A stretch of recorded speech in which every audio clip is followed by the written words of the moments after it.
Merhaba, kandil gelmek üzere. Belki kandil simidinizi evde yapmak istersiniz. Ben de size bir kandil simidi tarifi vereyim diye düşündüm. Şu anda yanımda daha yok. O canı istediğinde kendisi geliyor, kendi doğal hareketleriyle bir şeyler yapıyor. Şu anda da başka şeylerle uğraşmak istediği için yanımda yok. Kanalı bırakmadı, haberiniz olsun. Şimdi ben kandil simidi için gerekli malzemeleri sayacağım. 4 bardak un, 1 paket kabartma tozu, 1 tutam tuz, 1 yemek kaşığı şeker, 1 yemek kaşığı mahlep, çok önemli. 250 gram tereyağı, tereyağını eriteceğiz. Yarım su bardağı ayçiçek yağı, 2 tepeleme kaşık yoğurt. Ayrıca kandil simitlerine şekil verdikten sonra pişirmeden hemen önce üzerini süslemek için yumurta beyazına ihtiyacım var. İstersem yumurta beyazını fırçayla sürüp üzerine çörek otu serpebilirim. Ya da suya batırıp daha sonra susama batırıp o şekilde susamlı kandil simidi yapabilirim. Şimdi hep birlikte yapmaya başlayalım. 2 tane karıştırma kabım var. Birisine kuruları koyacağım. Un, kabartma tozu,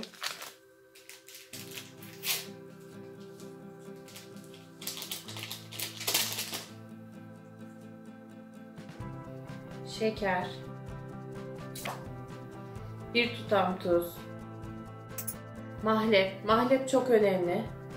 Kandil simidinin temel kokusunu mahlep veriyor. Ben poğaçada sevmiyorum mahlebi ama kandil simidinde tabii ki olmazsa olmazımız. Bunda katı malzemelerimi koydum. Karıştırıyorum. Sıvı malzemeleri geçmeden önce tereyağımı eritip geleceğim. Bütün malzemenin unda eşit dağılmış olması çok önemli.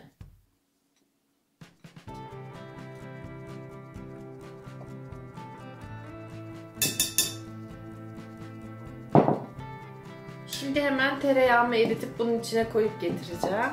Tereyağını erittim, buraya koydum. Bunun üzerine sıvı yağ ekliyorum. Ayçiçek yağımı ekliyorum. Sıvı yağ ekledim. Hızlıca ikisini karıştırıyorum.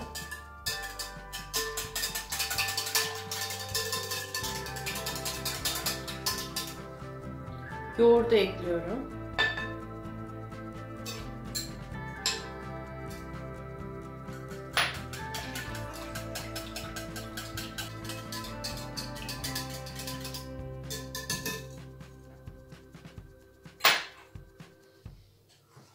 Şimdi ana karıştırma kabımı alıyorum katıların olduğu. Yine unun ortasını havuz gibi açıyorum.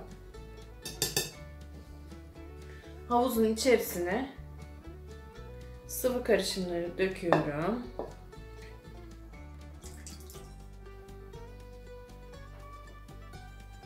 Şimdi önce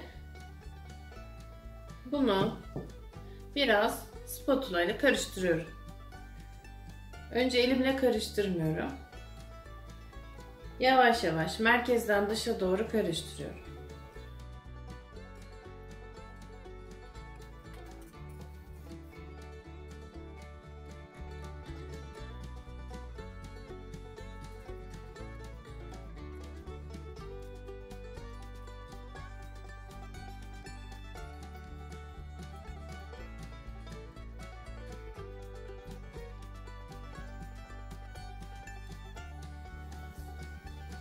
Hamuru yağı kusmasın diye elle yoğurmuyorum. Kaşıkla karıştırıyorum.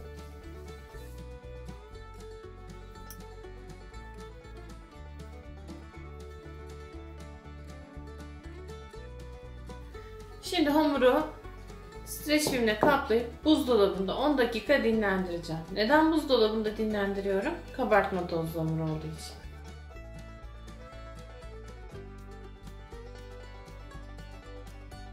Hamurum 10 dakika dinlendi. Fırınımı da 190 dereceye ayarladım. Şimdi simitlerin şeklini vereceğim. Yaklaşık ceviz büyüklüğünde parçalar almam gerekiyor.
çok yumuşak. Elle şekil vermek çok zor. O yüzden tepsiye koyuyorum. Top şeklinde.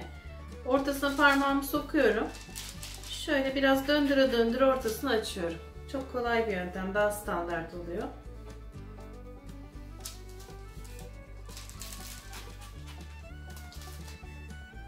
Şimdi bir tepsim hazır.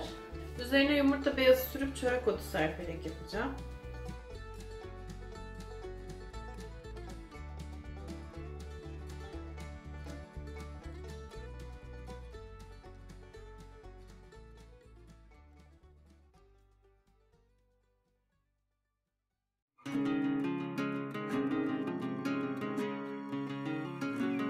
Şimdi birinci tepsimi yüksek 190 derecede ısınmış fırınıma koyacağım ve 15-20 dakika kadar pişireceğim.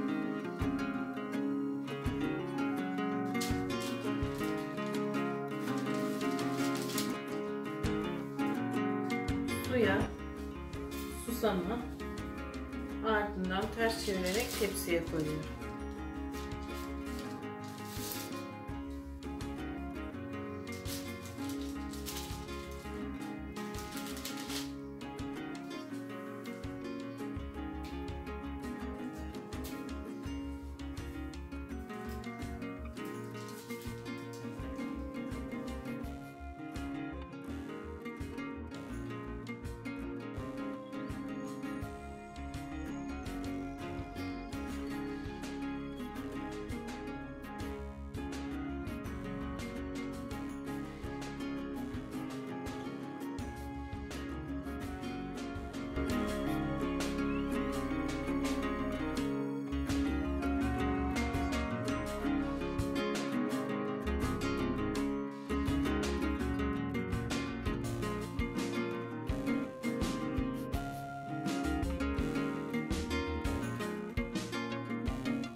İlk tepsim pişmesine çok az kaldı.